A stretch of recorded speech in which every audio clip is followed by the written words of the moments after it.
trying to have fun, let things be what they are. And at the end of the day, it's a make or miss league. So you make shots, you miss shots. But I'm pretty blessed to have the job that I have. Your role obviously kind of fluctuates and changes at different points of the season. I mean, your spot starter tonight and probably will be until some of these guys get back. How important is this upcoming stint for you? It's huge. I mean, just to continue to prove my worth to the team and try to fill in and, whatever role is needed. But it's just about going out there and being aggressive and being with the guys that have confidence in me to do what I do. Shoot, slash, whatever it may be. But, being out there with, the guys that we have on the team that are always going to instill confidence, the coaching staff that's always going to instill confidence. So just going out there, like I said, just trying to play, have fun, and have a positive impact on, whatever we're trying to do. Damion, you shared a lot last season about how serious your experience with COVID was, and it's to be determined how serious these COVID outbreaks are right now. But what are you thinking about the uptick in positive cases in the league? I mean, it's crazy. At the end of the day, I think the beauty, if there is any, or the bright side is that, they say that there's mild or not whatever symptoms for, everybody that is vaccinated, that is getting it. But it's kind of like, I've told my friends and family in the beginning when this thing happened, they were like, oh, people are saying it'll be a couple months. I'm like, no, do your research, do your history. We're in a pandemic. Like Spanish flu took years to, for the development, for it to be, lessened or whatever you want to call it. But like these things take years.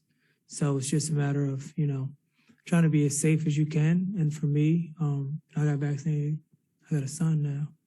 I want to protect my family, and still, washing my hands, hand sanitizing, face mask. Well, besides right now, but face mask because I want to protect my family. And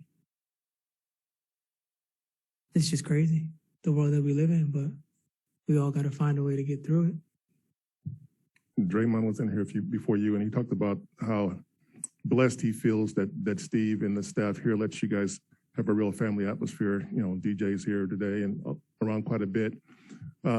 First of all, how would you assess DJ's performance? And second of all, just what does it mean to have that kind of environment toward the family and stuff? It's huge, man. Even, back when, the world was open, family would be able to fly on the plane. Like the only thing that Steve in the front office wants you to worry about is what you do on the court.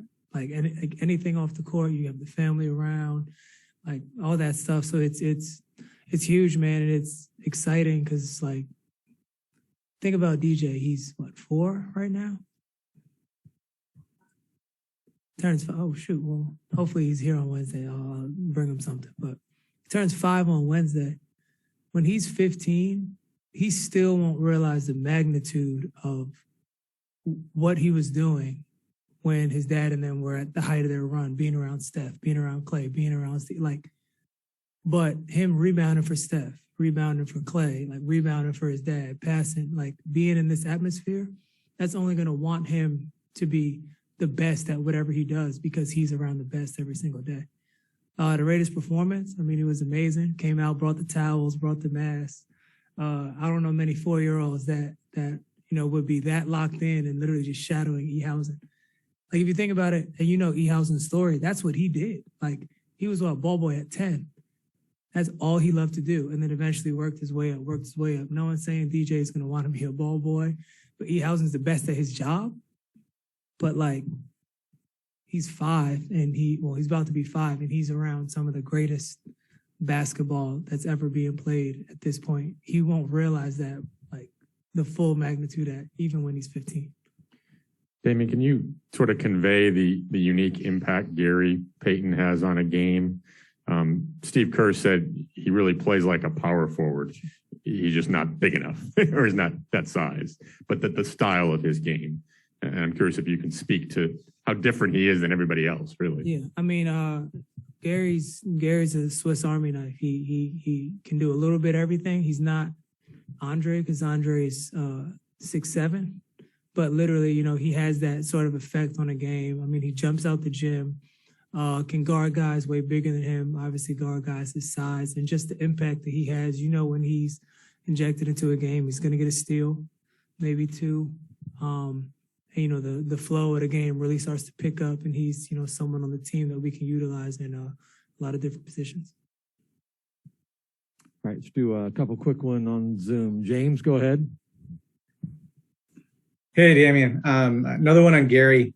I know you worked out with him before the draft, like more than 5.5 years ago. What do you remember about those sessions? What did you learn about him then?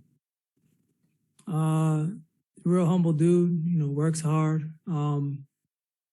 My trainer, Chris Farr, and his dad, Gary's dad, like grew up together, like super, super close. And it was just, you know, one day I was in there working out, and then Gary came in, and his friend Langston Morris Walker, whatever.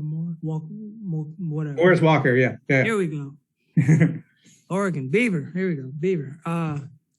He came in and worked out, and it was us three, and then another guy named Winston Shepard who played at San Diego State. It was just us four, just working out the whole pre-draft, just getting ready. And I just remember Gary's tenacity whenever we played one-on-one. It was hard to get a bucket.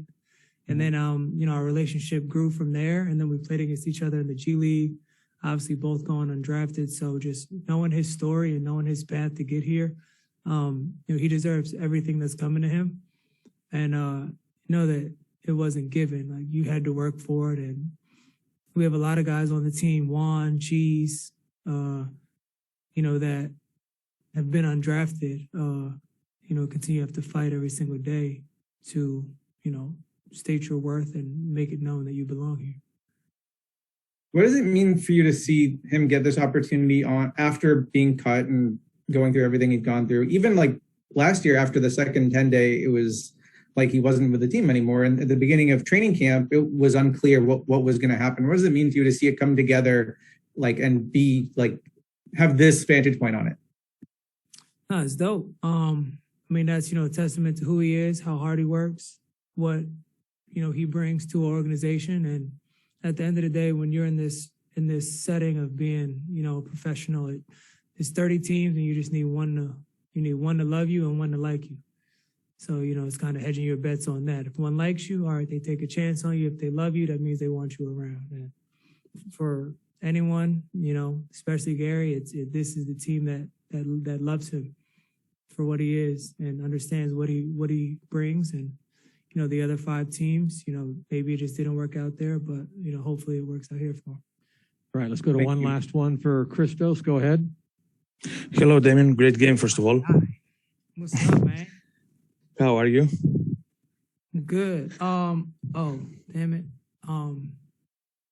I gotta go pray for my son real quick. We gotta go say prayers. So I'm sorry, but I'm gonna have to cut this short. Oh, all good, no problem. Christos, we will get you for the next time. Thank you.